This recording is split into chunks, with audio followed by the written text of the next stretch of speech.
एक बार phone silent करें। सभी पत्रकार बंधुओं को नमस्कार। इस प्रेस वार्ता का उद्देश्य तो आप लोगों ने देखा होगा कि कुछ दिन पूर्व हमारे झुंझुनू जिले के जिन सैनिकों के नाम से ये जिला जाना जाता है, उस जिले के एक सैनिक जो शौर्य चक्र विजेता हैं,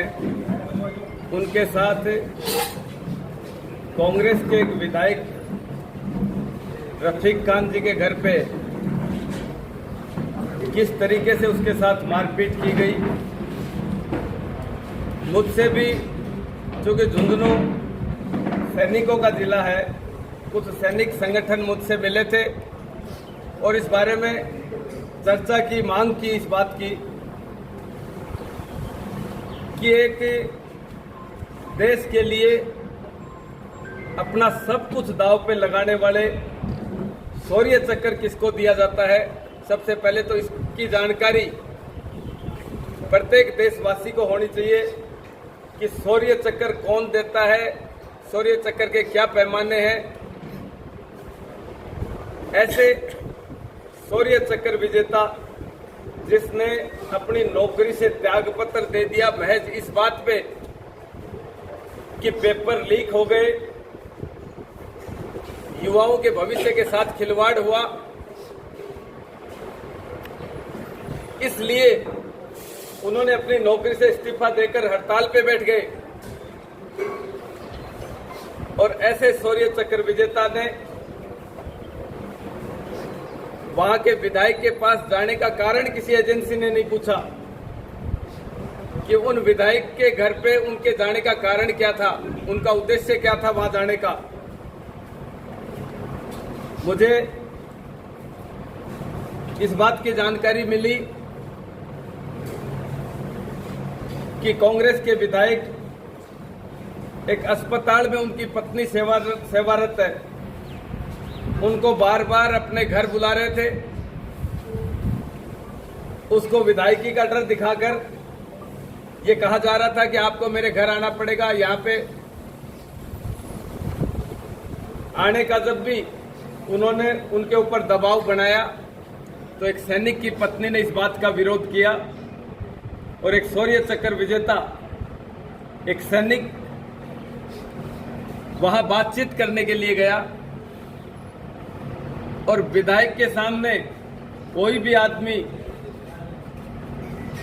सैनिक के तरीके से बात करता है, वो कोई चापलूसों की तरह, वो कोई दबाव में कोई उसके तरह बात नहीं करता है। और वो बात उनको नागवारा गुजरी और उनके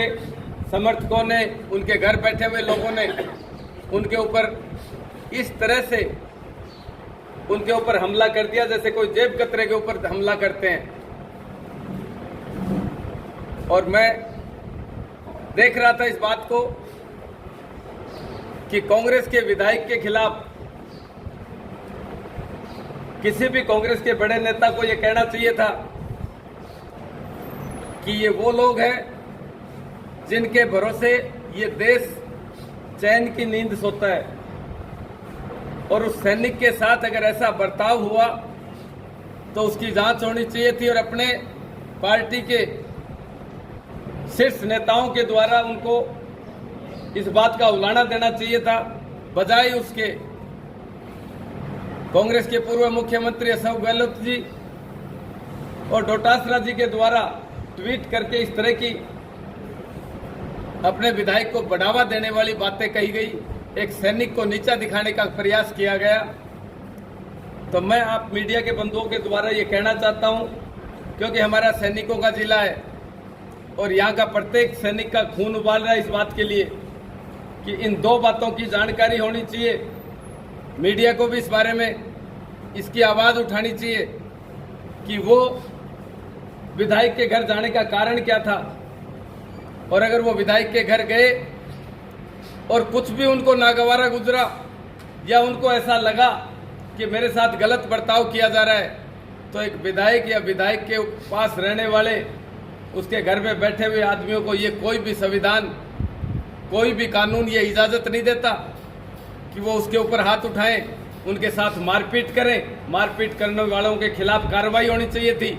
वो भी एक विधायक थे, एक जनप्रतिनिधि थे, अपनी शिकायत स्थानीय थाने में कर सकते थे। प्रशासनिक अधिकारियों को वो बता सकते थे कि उनके घर पे आके किसी ने इस टोन में बात की या कोई गलत टोन में बात की या कोई गलत बात बोली, उनको कानून हाथ में लेने का कोई अधिकार नहीं था। किसी भी एजेंसी ने, किसी भी कांग्रेस के नेता ने इस बात के लिए उनको उल्टा प्रेरित करने वाले इस तरह के ट्वीट किए गए, मैं उसकी घोर निंदा करता हूं। और झुंझुनू के सैनिकों को, सैनिक संगठनों को और सैनिक पुत्र होने के नाते मैं इस बात को मुख्यमंत्री जी से वार्तालाप करके इस बात की जांच करवाएंगे और ये मांग रखेंगे कि जिन लोगों ने इस तरह का व्यवहार एक शौर्य चक्र विजेता के ऊपर किया है, वो कोई साधारण आदमी नहीं था। उनके साथ और उनकी पत्नी को न्याय मिलना चाहिए। मैं आपके चैनलों के माध्यम से, आपके अखबार और समाचार पत्रों के माध्यम से ये मांग करूंगा कि सारे संगठनों को आगे आके, कम से कम झुंझुनू के तो प्रत्येक आदमी को आगे आके इस बात का विरोध करना चाहिए और हमें पुरजोर तरीके से उनकी पत्नी के साथ इन परिस्थितियों में खड़ा रहने का अपना कायदा बनता है। इसी पर्पज से आज ये प्रेस वार्ता बुलाई गई है और मुख्यमंत्री जी से समय लेकर मैं यहाँ के सैनिक संगठनों को लेकर और यहाँ के कुछ जनप्रतिनिधियों के साथ मुख्यमंत्री जी से मिलकर इस बात का दूध और पानी का पानी करवाया जाएगा और एक सैनिक और सैनिक परिवार को न्याय दिलवाया जाएगा। ये कहाँ के रहने वाले हैं?